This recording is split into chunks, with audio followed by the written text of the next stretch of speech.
Hi there, this is John Wilkinson again from History Made Easier, and in this presentation I aim to show you how timelines can be useful in helping you see the picture as a whole, set things in context and help you with your revision. Now it's a difficult presentation for me to present and for you to follow. A classroom would be much easier. But I think it's worth us both making the effort. However, you'll probably need to watch this a few times, pausing to look at my examples and to think about what I'm saying. Anyway, here goes.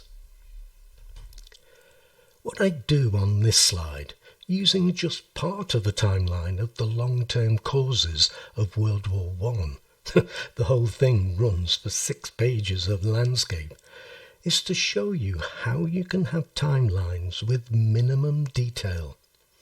It enables you to see the big picture and to put things in a wider context. What's more, if you include it in your revision close to the exam and you have past questions in front of you, it can help with those questions and can prompt you to review more detailed notes if you think that's needed. And so very briefly, here's some past questions, and I'll be using a mix from paper 2 and paper 3, with a very brief comment on how a timeline can help you. Compare and contrast the long-term causes of 2 wars from paper 2. Well, if nothing else, you can see how imperialism, alliances and an arms race compare with the other war you are using, and whether there was a regional hotspot, like the Balkans.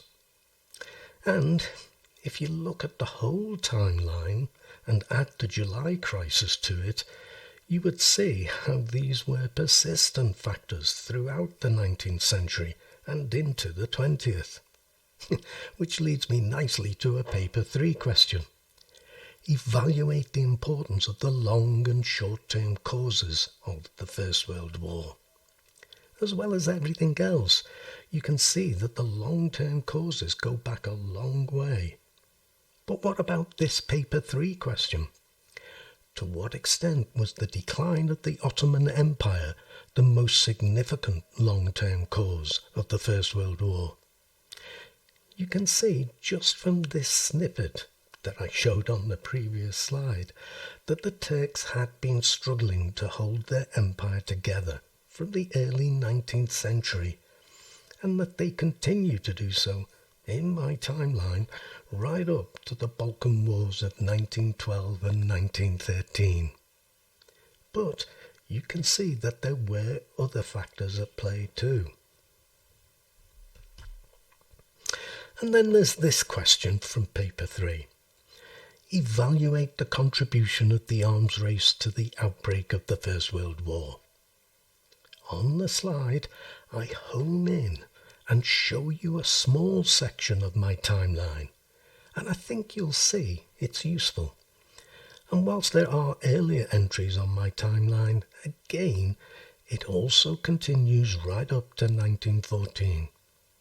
So I hope you can see even a timeline with minimal detail can be very useful. Now, I often have 2 timelines on the go.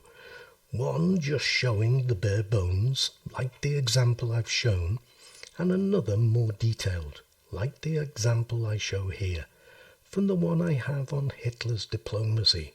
Something that's often overlooked, by the way, other than for the Nazi-Soviet pact, and it really shouldn't be. That aside, I hope I show that a detailed timeline can also be very useful. And do look at this on your computer and try to read what I've included. Now look at the 2 questions I'm showing, the first from paper 2, the second from paper 3. The most important causes of wars were political, with reference to 2 wars. To what extent do you agree with this statement? And the second question, Hitler had clear foreign policy aims, but no plan of how to achieve them.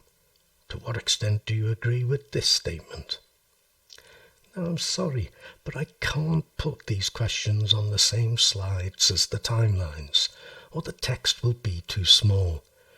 But I hope if you flick backwards and forwards, you can see how what I have in my timeline, and it covers all the points of Hitler's diplomacy, can be directly applied to these questions.